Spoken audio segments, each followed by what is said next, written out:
viaje que después iba a terminar en Paraguay y salir del Amazonas. Dijo, quiero conocer al señor que escribió este libro. Y cuando lo dio, charlaron en inglés, le digo, bueno, usted no se va a acordar, yo le di la mano el 1 de enero del año 2000. Ese libro testimonial desde Washington es muy lindo, además tiene este tipo de anécdotas, una muy divertida. Dice Herrera que venía caminando por un corredor del Wheeler y vio a un señor que venía caminando enfrente y lo quiso esquivar. Era un espejo. Y él creyó que era otra persona. Un espejo de toda la pared. Y dice con la vergüenza que pasó, porque miró alrededor y nadie lo había visto. Había creído que nunca había visto el espejo de tamaño de una pared.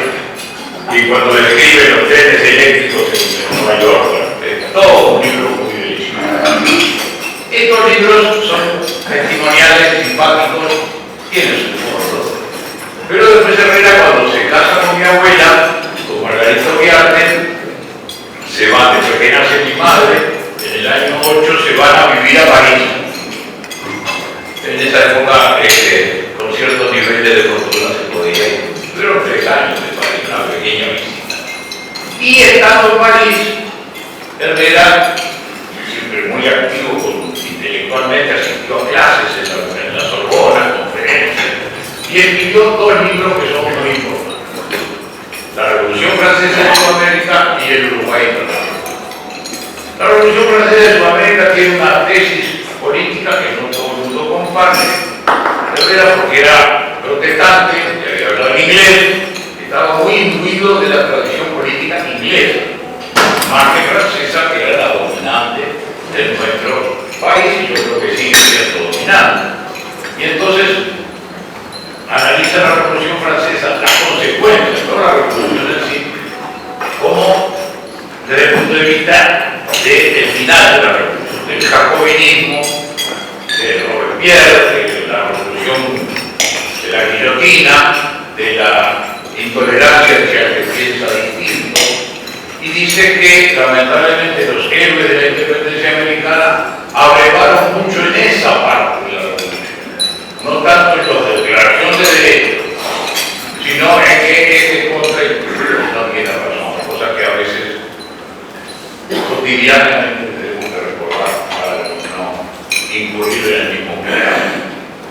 Y él era mucho más partidario de haber seguido, como Artigas tenía, las tradiciones de la revolución norteamericana, que la consideraba más pragmático, más complejo.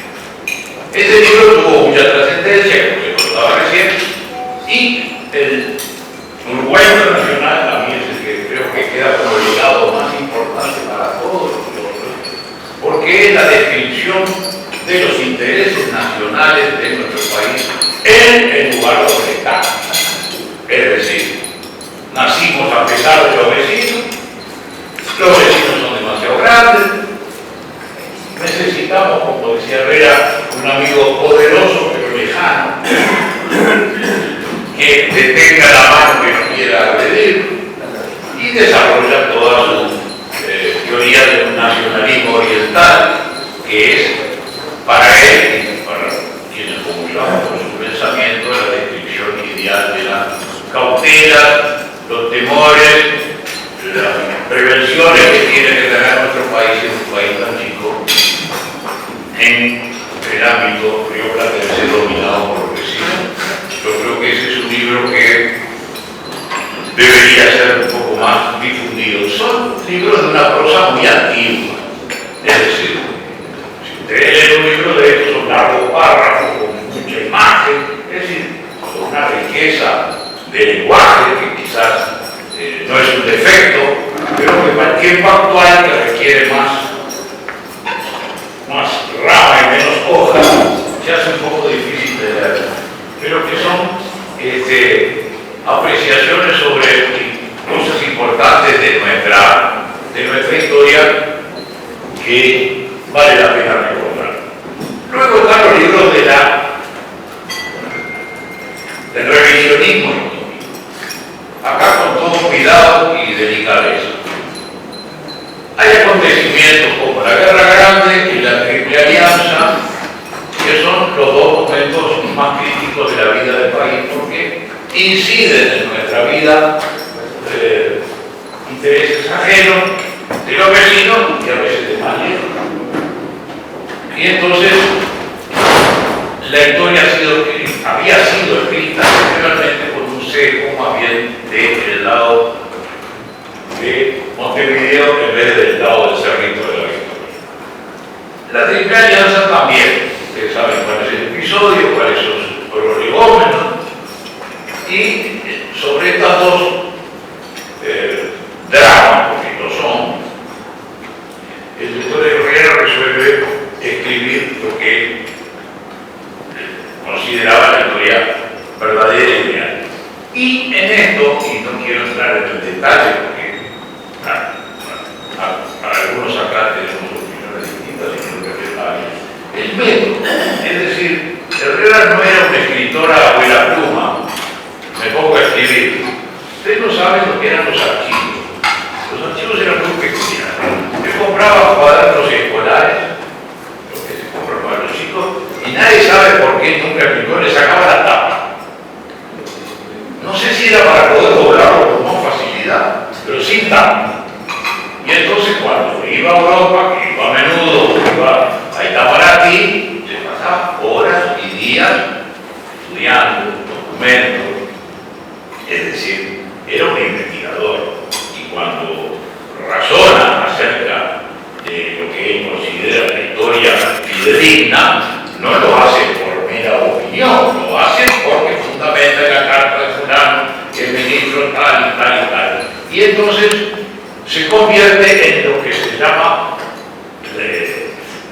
le llamó fundador de la escuela revisionista. En 1952, en Santiago de Chile, un congreso americano de historia lo nombra padre del revisionismo rioplatense, que volvió a escribir la historia con otra sesgo, diríamos, a partir de los datos que él podía recoger. Y hay un episodio interesante. En el año 28, Herrera acababa de perder la elección con Campitegui, una elección que estuvo muy discutida.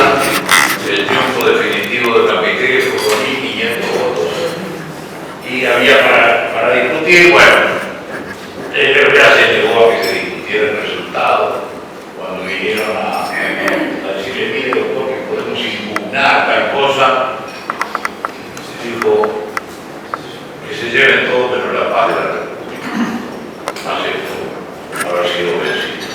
Una cosa realmente linda porque se podía, pero él tenía siempre la cautela sobre la guerra civil, y creo que actuó correctamente. Campitegui, que quería generar con el Partido Nacional un buen tratado de Parravit, que estaba Herrera igual, no había mucha afección societatis. Después de Pepe muere en el 29 seguramente, pero antes Campitegui, en un gesto de pesar de concordia, habían estado en Montevideo el príncipe de Gales, el futuro Eduardo VIII, el que renunció para casarse